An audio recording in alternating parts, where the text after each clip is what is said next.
अस्सलाम वालेकुम सर। वालेकुम अस्सलाम। आज मैं जानना चाहता हूँ कि हमारा मुल्क स्ट्रेटेजिकली इवॉल्व क्यों नहीं कर रहा? क्या हमें आइडियोलॉजी की प्रॉब्लम है? क्योंकि अगर हम देखेंगे हर कुछ दिनों में इशू आ रहा होता है, एक इशू आता है, कुछ दिन बाद नया इशू आ जाता है उससे, मतलब हम रिजॉल्व नहीं कर पाते इसे। तो ये आपको क्या लगता है, हमें क्यों हो रहा है ऐसे, मसला क्यों है इतना? बिस्मिल्लाहिर्रहमानिर्रहीम। देखिए खुर्रम, हमारे मुल्क का मसला आइडियोलॉजी का नहीं है। मसला हमारे मुल्क की आइडियोलॉजी को समझना या उसको सही तरीके से इम्प्लीमेंट करने का। जैसा आपने कहा कि हर थोड़े दिनों बाद एक इशू खड़ा होता है, कोई भी, चाहे वो पॉलिटिकल हो, चाहे वो इकोनॉमिकल हो, चाहे वो IMF का इशू हो, चाहे वो पॉलिटिकल मसाइल हो जो चल रहे हैं आजकल, ग्राउंड लेवल पे जो मिसले होते चाहे वो रिलीजियस कोई इशू खड़ा हो जाए, नामूस रिसालत का खड़ा हो जाता है मामला, वो इशू जो है वो हॉट टॉपिक बनता है और थोड़े दिनों बाद वो फिर मट्टी के नीचे दब जाता है और नया कोई इशू आ जाता है, क्योंकि उसके ऊपर इतने इशू आ जाते हैं। एक ज़माने में जो है ये करप्शन बहुत बड़ा इशू था, करप्शन के ऊपर केसेस चल रहे हैं, फिर वो दब गए, फिर पॉलिटिकल इशू आ गया, फिर तरमीम का इशू आ गया, फिर जो है मेमो गेट का इशू आ गया, फिर तो इशू पे इशू आते जाते हैं और वो दबते जाते हैं और वो कभी रिजॉल्व नहीं होते। देखिए, या तो हमें अपने मुल्क की आइडियोलॉजी को बदलना पड़ेगा। हमारे मुल्क की आइडियोलॉजी जो है वो रिलीजन के नाम पे बनी है। पाकिस्तान की जो फॉर्मेशन है वो रिलीजियस आइडियोलॉजी के ऊपर हुई है। तो अगर हमें अपने मसाइल हल होते हुए नज़र नहीं आते, हम आगे ग्रो करते हुए नज़र नहीं आते, या तो हमारी आइडियोलॉजी में कोई प्रॉब्लम है, या तो उस आइडियोलॉजी को बदलें, कोई नई आइडियोलॉजी लाएं, उसको शिफ्ट करें, रीस्ट्रक्चर करें, या फिर बेहतर तरीका ये है कि जो आइडियोलॉजी पे आपने मुल्क बनाया है उस आइडियोलॉजी को एक्सपैंड करें, उसकी कैपेसिटी को इतना बिल्डअप करें कि उसके अंदर सारे आपके जो मसले हैं वो सोल्यूशन की तरफ इनकलकेट हो सके। तो ये, लेकिन इससे पहले हमें तो ये तो करना पड़ेगा कि आइडियोलॉजी हमारी है क्या, किस आइडियोलॉजी पे पाकिस्तान फाउंड किया गया? पाकिस्तान रिलीजियस आइडियोलॉजी पे बना है ना। पाकिस्तान का मतलब क्या, ला इलाहा इल्लल्लाह, Islamic state of Pakistan, Islamic Republic of Pakistan, वो मुल्क जो इस्लामिक आइडियोलॉजी या प्रिंसिपल्स पे बना हुआ है। तो ये इन प्रिंसिपल्स पे बना था या ये इसलिए बना गया था कि मुसलमानों को आज़ादी हो कि अपना दीन वो खुद प्रैक्टिस कर सकें? क्योंकि जो मैं पुरानी कायदे आज़म की स्पीचेस देखी हैं,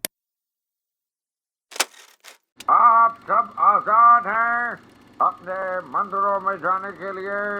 आप सब आजाद हैं अपनी मस्जिदों में जाने के लिए और किसी भी और इबादतगाह में जाने के लिए।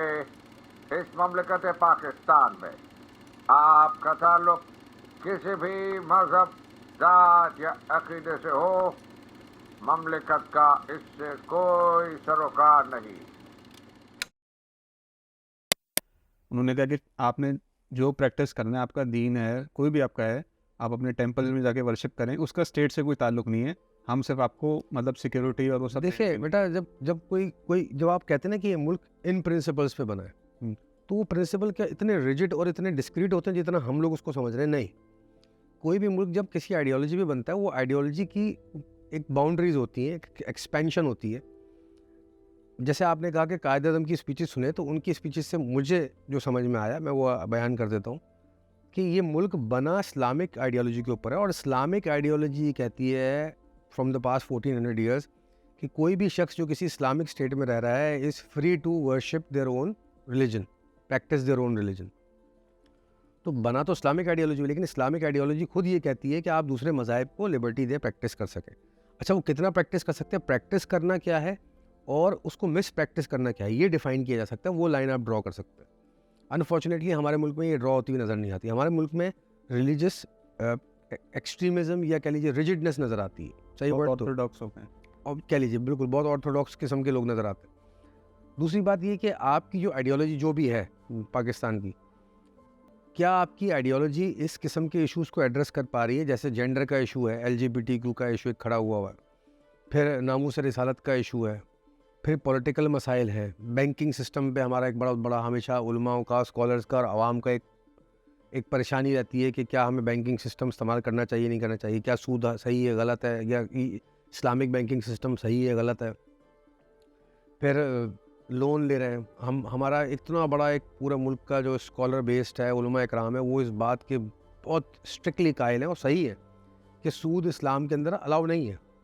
और हम आम ज़िंदगी में हम प्रैक्टिस करते हुए नज़र आते हैं कि हम सूद को अवॉइड कर रहे हैं, बैंकिंग सिस्टम को अवॉइड कर रहे हैं। हमारे यहाँ बहुत लोग रिलीजियस है, लेकिन ऑन द कॉन्ट्ररी हमारा कंट्री एज अ होल तो IMF से लोन ले रहा है सूद के ऊपर। ये मुल्क का पूरा निज़ाम, गवर्नमेंट का निज़ाम ही सूद पे चल रहा है, तो ये सेल्फ कॉन्ट्राडिक्टरी पोजीशंस आ जाती हैं। तो इस तरह के इश्यूज़ को क्या आइडियोलॉजी एड्रेस कर पा रही है? नो, नहीं कर पा रही। मतलब जो हमारे स्कॉलर्स भी हैं वो भी सॉल्व नहीं कर पा रहे इस प्रॉब्लम बता देते हैं लेकिन सोल्यूशन नहीं बता प्रॉब्लम भी सही से आइडेंटिफाई नहीं कर पा। उन्होंने सोल्यूशन क्या बताया? उन्होंने पैरेलल एक इस्लामिक बैंकिंग सिस्टम खड़ा कर दिया, उसमें भी लोगों को इख्तलाफ है। अगर आप पिछले 20, 25, 30 साल में, 40 साल में देखें तो क्या उन्होंने प्रॉब्लम को आउटराइटली सॉल्व कर दिया आइडियोलॉजिकल बाउंड्रीज में रहते हुए? नहीं। क्योंकि अगर वो सोल्यूशन इतना बेहतर होता तो हम दूसरे को डिच कर देते जी। दोनों चल। अब बात यही आती है कि क्या हमारी आइडियोलॉजी में फ्लॉ है? मैं कहूँगा फ्लॉ नहीं है, हमारी आइडियोलॉजी को हमने सही से समझा नहीं है और उसको सही से एक्सपैंड नहीं किया। हम अच्छा, ज़रूरी नहीं होता कि एक मुल्क की आइडियोलॉजी ये बना दी गई तो उसको और स्क्वीज़ करते जाओ कि उसके अंदर ही रहना है, उससे बाहर नहीं निकल सकते या उसको बड़ा नहीं कर सकते।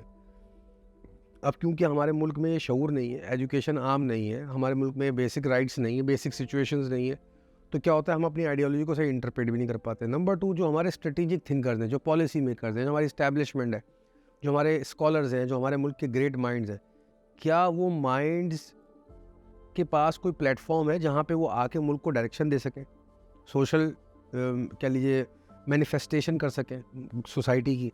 नहीं। दूसरा, अगर वो अपनी कैपेसिटी में भी जो काम कर रहे हैं तो उसका इम्पैक्ट कम होता है और वो नहीं इनकलकेट कर पाता, नहीं इन्फ्लुएंस कर पाता सोसाइटी को एट लार्ज के वो आगे बढ़े। चेंज नहीं आता। एग्जैक्टली। तो हमें ये सोचना पड़ेगा, सबसे पहले तो हमें ये सोचना पड़ेगा कि हमारी आइडियोलॉजी हमें कहाँ लेके जा रही है। लॉन्ग रन में आज से 10-20 साल बाद पाकिस्तान के मसाइल हल होते हुए नज़र नहीं आ रहे और उलझते हुए नज़र आ रहे हैं। तो हमें अपनी आइडियोलॉजी को लेकर आगे इस तरह बढ़ना पड़ेगा कि उस आइडियोलॉजी को इतना एक्सपैंड करना पड़ेगा, उसमें इन इश्यूज़ को लाएं, टेबल पे लाएं, डिबेट करें, डिस्कस करें और उनको रेजोल्यूशन की तरफ लेके जाएं। तो इसकी कोई मिसाल है आपके पास कि मतलब हमारी जो एक आइडियोलॉजी शुरू हुई, अब नए फैक्टर आ गए हमारे उसमें, जैसे तरक्की वगैरह हुई, तो उसको हम इंक्लूड नहीं कर पा रहे? देखिए, मैं बड़ी सिंपल मिसाल देता हूँ आपको, एक हमारे ब्रदर कंट्री की, जिसको हम अपना भाई कंट्री मानते हैं, टर्की। अगर आप टर्की की हिस्ट्री स्टडी करें तो वहाँ क्या होता नज़र आता है। मैं फैक्ट्स एंड हिस्टोरिकल फिगर्स में नहीं जा रहा, मैं आपको एक फ़िलोसॉफिकल अंडरस्टैंडिंग बता रहा हूँ कि टर्की एक ज़माने में बिल्कुल पाकिस्तान जैसा हुआ करता था आज से 30-40 साल पहले, कि रिलीजन को लेकर वो सारे एस्पेक्ट पे लोग बहुत रिजिड थे, जिनका ताल्लुक ग्रोथ से नहीं, प्रैक्टिसिंग से खाली। तो उस कौम को जब शऊर आया, उसने मुशाहिदा किया, उसमें ऐसे लीडर आए जिन्होंने बहुत सख्ती भी की रिलीजियसली। ऐसा दौर भी आया टर्की में मस्जिदें बंद कर दी गई थी, रिलीजियस प्रैक्टिस करने की इजाज़त नहीं थी पब्लिक के लिए। लेकिन बहरहाल वो जिस मामला से गुजरा, उनको ये रियलाइज़ हुआ कि हमें अपनी रिलीजियस आइडियोलॉजी को एक्सपैंड करना चाहिए और उसमें वेस्ट के जो अच्छी चीज़ें हैं उनको इनकलकेट करना चाहिए। Now if you go to Turkey nowadays, आज आप जाके टर्की को विज़िट करें तो आपको क्या देखने को मिलेगा? वो बज़ाहिर रिलीजियस लोग हैं, मज़हब को फॉलो करते हैं, उसकी वैल्यूज़ और मॉरल अंडरस्टैंडिंग को समझते हैं और उसके साथ साथ उन्होंने वेस्ट की जो अच्छी चीज़ें हैं, सिस्टम है, अखलाकियात हैं, उनको अडॉप्ट किया हुआ है। यानी कि आप टर्की जाएंगे तो आपको लगेगा आप यूरोप में हैं, minus atheism, minus nudity, minus immorality, minus unethicalness. ये तो मैं भी कह सकता हूँ कि मैंने कुछ ब्रिटिश लोगों से बात की है, उनका काफ़ी सारे ट्रैवल बहुत हुआ है, तो बोल रहे हैं कि यूरोप में भी एक कोई अच्छा मुल्क है ना जो आप रह के सेटल हो, और तो वो टर्की है।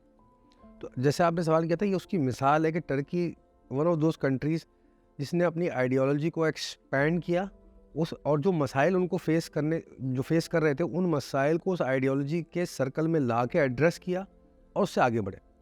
अच्छा, ये इसकी हमारे जैसा, अब हमारी मिसाल लेने पाकिस्तान की, कि जो नए हम लोग चीज़ों को इनकलकेट नहीं कर पा रहे हैं। जिस तरह हमारे, आपको याद होगा पहले कि यूट्यूब पे बहुत कंट्रोवर्सी हुई थी कि यूट्यूब हराम है या वीडियोज़ हराम है, मूवीज़ हराम है। मुझे याद है डैडी में बता रहे थे उनके ज़माने में वो होता था कि मूवी देखना हराम है।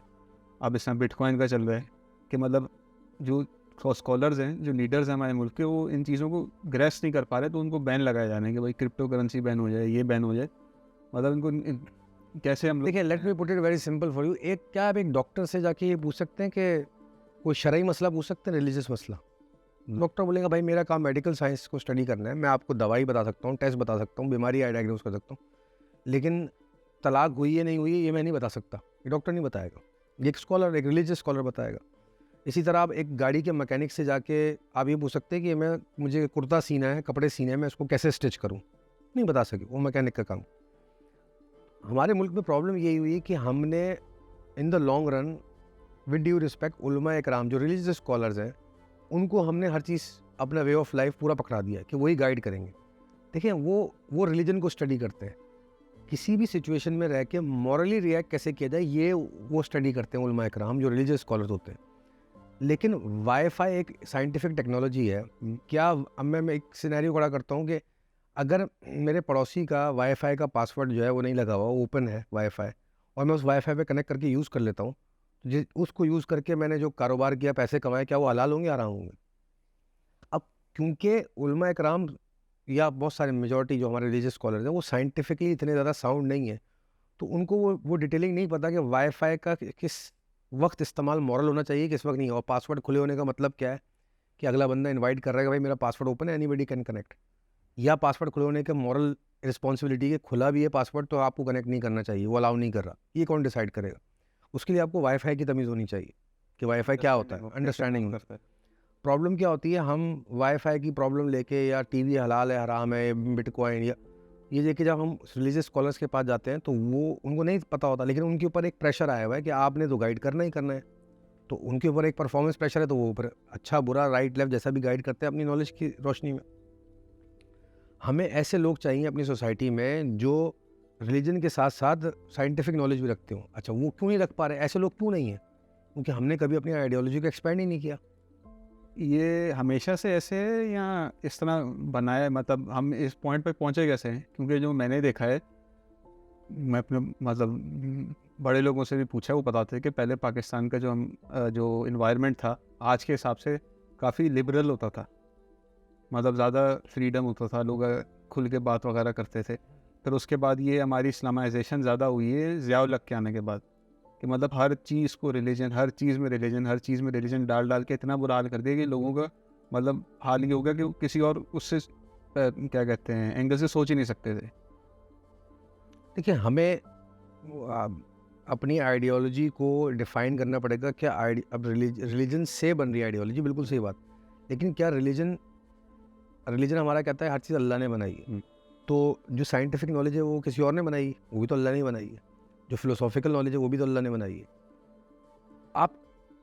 आपको अपनी रिलीजियस लिबर्टी को, लिबरलिज्म को, रिलीजियस माइंडसेट को बहुत वसी करना पड़ेगा, बहुत एक्यूमुलेटिव करना पड़ेगा, एकोमोडेटिंग करना पड़ेगा, तब जाके इन मसलों को आप, क्योंकि वो भी सोसाइटी का हिस्सा है ना। जैसे LGBTQ एक प्रॉब्लम है, बड़ा कॉमन, उस पर बहस होती है, लोग वो उसके बारे में बात करो तो रिलीजियस लोग तो मुंह मोड़ लेते हैं और बड़ा उसको कोसते हैं।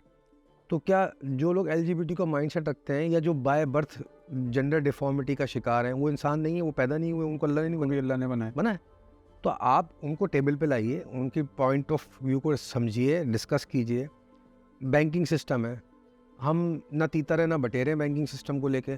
कन्वेंशनल बैंकिंग सिस्टम को हम गालियाँ देते हैं गुलाम उसी के सारे।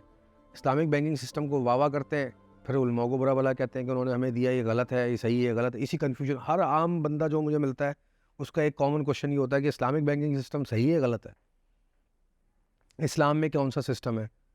फिर एक इससे पहले ज़ियाउल हक साहब के दौर से पहले एक बहुत बड़ा दौर गुजरा मौदूदी साहब का, उन्होंने एक इस्लामिक निज़ाम का एक माइंड कॉन्सेप्ट दिया। अब हमारे मुल्क में फंडामेंटल फ्लॉ यही है कि हमने इस्लाम में से एक निज़ाम निकाल लिया, एक आलिम ने अपनी एक अंडरस्टैंडिंग दी। मैं मौदूदी साहब को बुरा भला नहीं कह रहा है, उनका फ्लॉ नहीं है। उन्होंने बोला कि मुझे ये लगता है ये अंडरस्टैंडिंग है, हमारी आवाम इतनी मासूम है कि उसने उस अंडरस्टैंडिंग को लेके फाइनल मान लिया। इस्लाम ऐसा मज़हब नहीं जो सिस्टम या निज़ाम देता है, वो कोई एक निज़ाम नहीं देता कि ये इस्लामी निज़ाम है। निज़ाम तो वक्त और हालात और जो भी सिनेरियो गुजर रहा है उसके मुताबिक होता है, और जैसे ही वक्त बदलेगा तो निज़ाम भी बदलेगा। तो इस्लाम से हम गाइडलाइंस निकालते हैं। इस्लाम गाइडलाइंस देता है, फंडामेंटल पॉलिसी स्टेटमेंट देता है। इस्लाम वो फंडामेंटल पिलर्स देता है, उन पॉलिसीज़ को लेते हुए आप दुनिया के किसी भी टाइम फ्रेम के अंदर निज़ाम बना सकते हो जो कि इस्लामी निज़ाम कहलाएगा। तो इसका ये भी मतलब है कि हमें, मतलब ये नहीं कि हम अपना जो अभी हमारे जो आइडियोलॉजी है उसको हम छोड़ना पड़ता है। जैसे आपने कहा कि इस्लाम में भी लिबर्टी का है कि अपने फ्रीडम का, लिबर्टी की जो मतलब क्लासिकल होती है डिस्क्रिप्शन उसमें, कि अपनी जो आज़ादी है उसका आप जिम्मेदारी से इस्तेमाल करें, दूसरे को नुकसान ना पहुँचे। इन अदर वर्ड, उसको रीविजिट करें, उसको एक्सपैंड करें, उसको इतना फ्लेक्सिबल बनाएं कि उसमें वो सारे इश्यूज जो आप फेस कर रहे हैं in the society at large, वो इश्यूज एड्रेस होने के काबिल तो हो सकें, वो आए तो सही उस डिस्कशन के पॉइंट ऑफ व्यू से।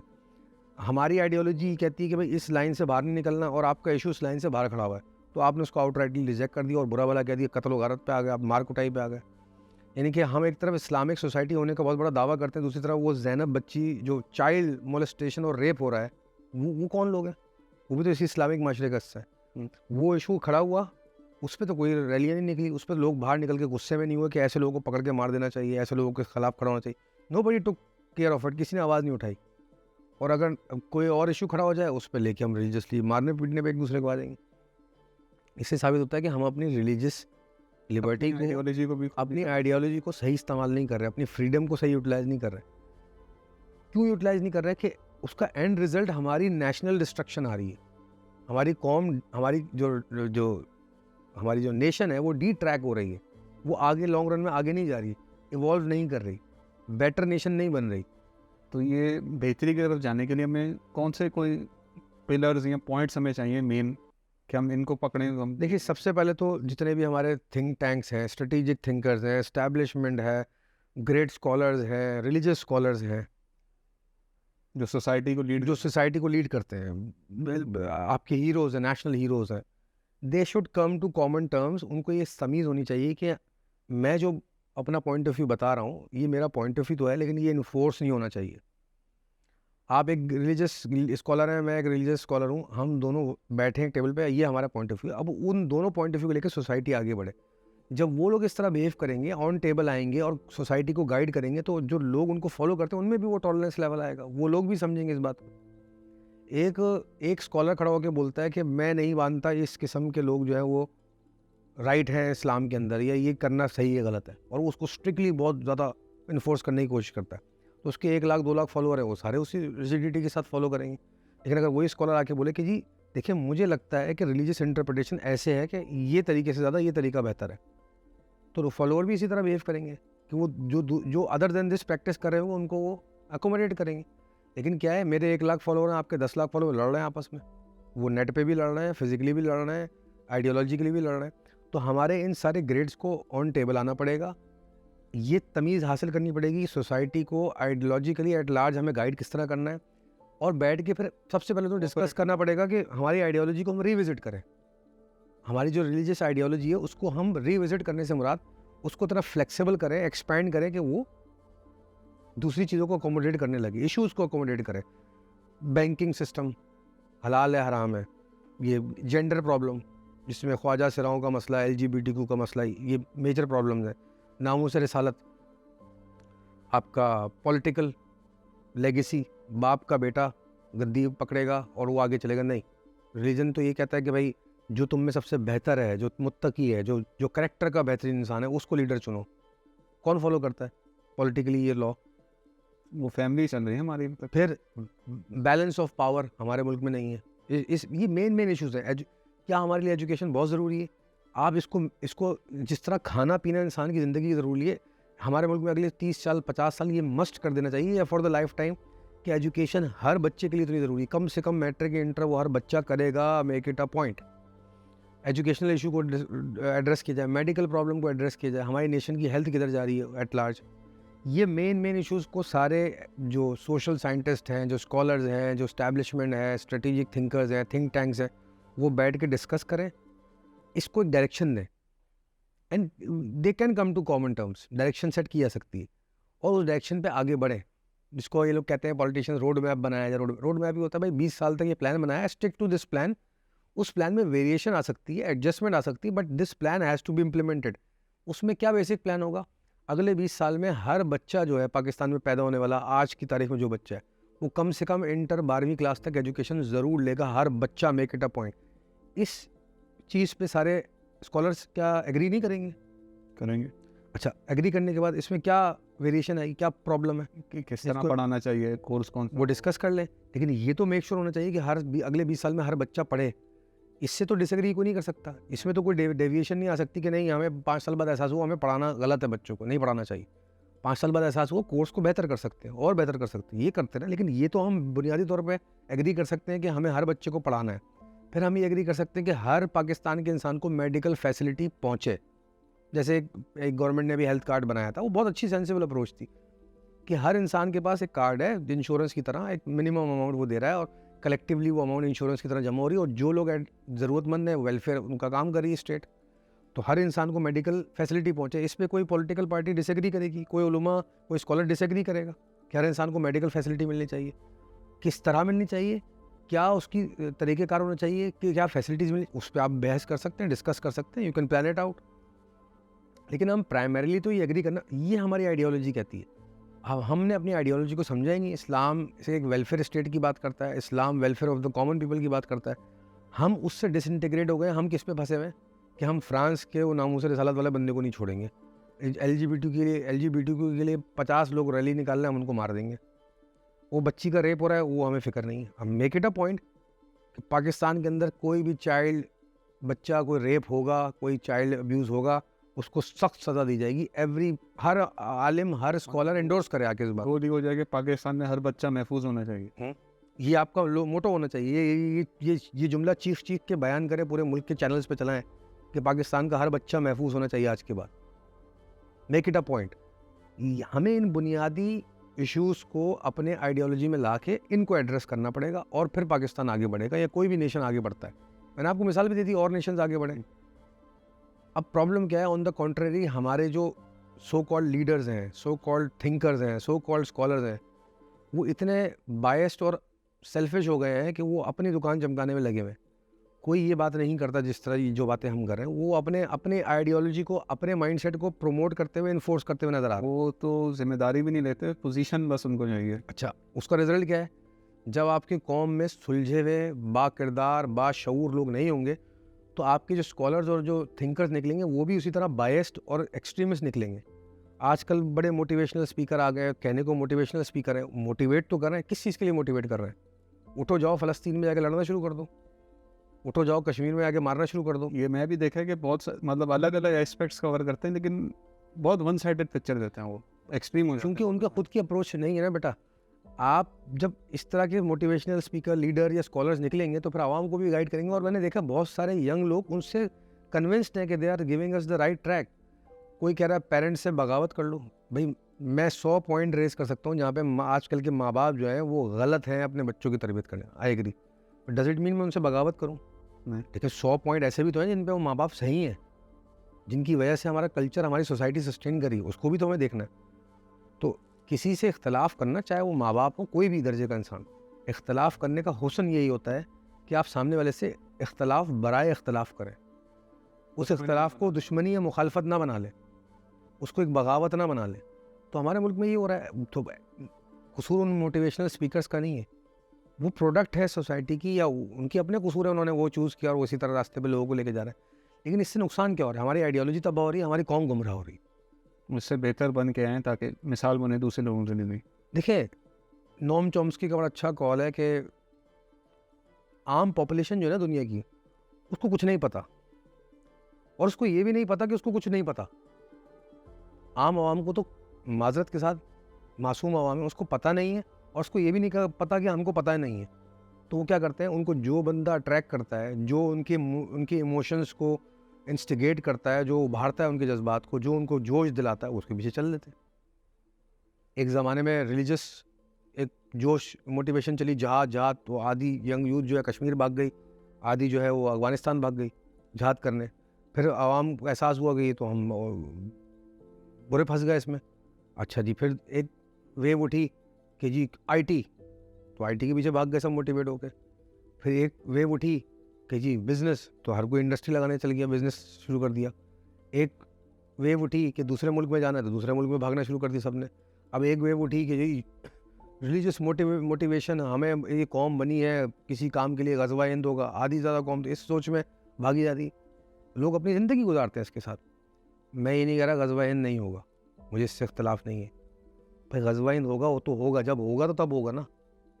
आप प्रिपेयर कर लो, जो कुछ कर लो। इन द मीन टाइम जब आप ग़ज़वा हिंद होने तक और अभी से लेकर जो बीच की ज़िंदगी, वो क्या कर रहे हो आप? मैं वेट कर रहा हूँ उसका, बैठ के कब होगा। तो ये हमारे रिलीजियस स्कॉलर्स, हमारे मोटिवेशनल स्पीकर्स, हमारे लीडर्स, हमारे स्ट्रेटेजिक थिंकर्स, पॉलिसी मेकर्स क्या सोच रहे हैं? एक मुल्क में तमीज़ का नक्काद नहीं है, क्रिटिक नहीं है। एक आती कोई जो मुझे तमीज़ के लगते हैं, हसन निसार साहब को मैंने कहीं दफ़ा सुना है, बहुत तमीज़ के आदमी, प्योर क्रिटिक। अब लोगों को यही तमीज़ नहीं। मैंने कितने लोगों को देखा, वो बोलते हैं हसन निसार साहब तो यार हर वक्त ये तंज़िया बोलते रहते हैं। वो हर वक्त तंजिया नहीं बोलते, दिस इज हिज एक्सपर्टीज। वो किसी भी मामले को, किसी भी कौम को उन पॉइंट पे जाके हिट करते हैं जहाँ उस कौम की गैरत जागे। यहाँ कमी है आपकी, जी। सही करने से। उनका काम ही गैरत जगाना है, तो he is an expert on that. तो एक गैरत जगाने वाले एक्सपर्ट से मैं क्या एक्सपेक्ट करूँगा? यही तरह की बातें ना। तो अब हमारे लोग बोलते यार हमें पसंद नहीं हो, तो इस तरह की बातें करते हैं। और बहुत सारे मैंने देखे टीवी पे बोलने वाले हैं जो उनकी जो एक्सपर्टीज़ है, तो आप उससे फ़ायदा उठाइए। कितने लोगों को मैंने देखा है, कितने रिलीजियस स्कॉलर्स को लेके वो बोलते हैं हमें इनसे मजहबी तौर पे इख्तलाफ है इस बात के ऊपर। भाई आप उससे इख्तलाफ ही क्यों पकड़ रहे हो? वो कितनी सारी अच्छी बातें भी तो कह रहे हैं, उसकी सलाहियतें भी तो हैं, उनसे सीखो। तो बहरहाल जब तक हम अपनी आइडियोलॉजी को दुरुस्त नहीं करेंगे, पाकिस्तान ने आगे कहीं नहीं जाना। ये यहीं रुका हुआ है, बल्कि इवॉल्व करने के बजाय डिवॉल्व कर रहा है। जैसे आपने कहा पीछे जा रहा है, तो पीछे जाने का मतलब ये कि और तबाही की तरफ जा रहा है।